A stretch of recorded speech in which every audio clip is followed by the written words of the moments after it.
Good morning সবাইকে। তো দেখো আজকে হচ্ছে সানডেতে আজকে সানডে স্পেশাল ব্রেকফাস্ট আমি বানাচ্ছি লুচি আর আলুর দম। এটা আলুর দমের মশলা কষানো হচ্ছে। এটার মধ্যে রয়েছে পেঁয়াজ, আদা রসুন, টমেটো পেস্ট আর লঙ্কা পেস্ট। আর আমি ফোড়নে দিয়েছিলাম গোটা গরম মশলা, তেজপাতা, শুকনো লঙ্কা, জিরে আর সামান্য হিং। এবার মশলাটা কষিয়ে নিচ্ছি। আর এর মধ্যে দিয়ে দিচ্ছি আমি কিছুটা কড়াইশুঁটি। শীতকালের কড়াইশুঁটি মজাই আলাদা। এরপর আমি দিয়ে দিচ্ছি স্বাদ মতো নুন,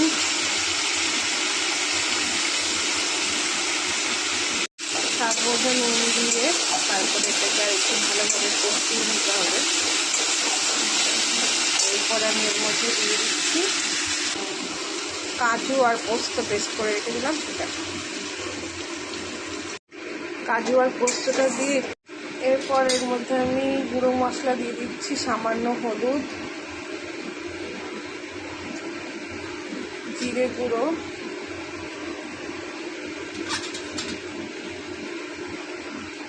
আর কাশ্মীরি লঙ্কা গুঁড়ো।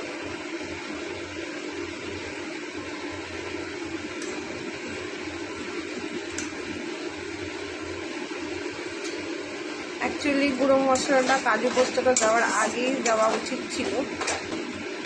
আমি ভুল করে আগে কাজু পোস্তটা দিয়ে ফেলেছি। তো নো প্রবলেম, অসুবিধা নেই, কষিয়ে দিলেই হবে ভালো করে।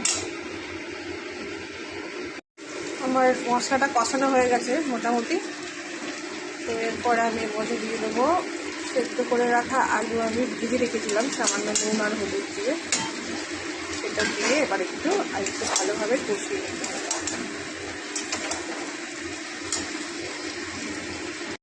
আর এর মধ্যে আমি দিয়ে দিলাম সামান্য চিনি।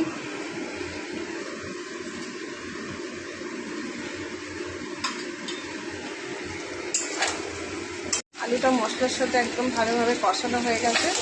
এরপর আমি এর মধ্যে জল দিয়ে দেবো। তো আজকে তো আমাদের সানডে স্পেশাল লুচি আলুর দম হচ্ছে ব্রেকফাস্টে। তো তোমরা সবাই ব্রেকফাস্টে কে কী খেলে কমেন্ট করে জানিও আমায়।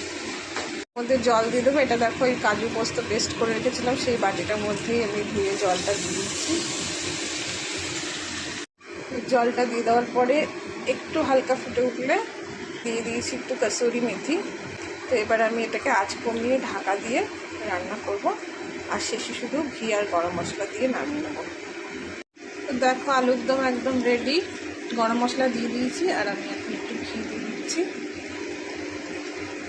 আলুর দম একদম রেডি। এবার শুধু লুচিটা ভেজে দিলেই আমার ব্রেকফাস্ট রেডি।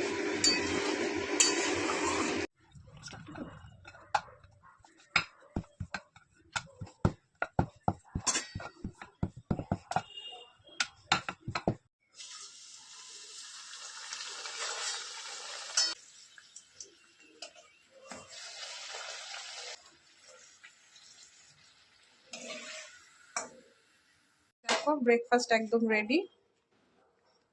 তো এখন ছেলেকে খেতে দিচ্ছি। চলো টাটা, বাই বাই। ভিডিওটা কেমন লাগলো কমেন্ট করে জানিও।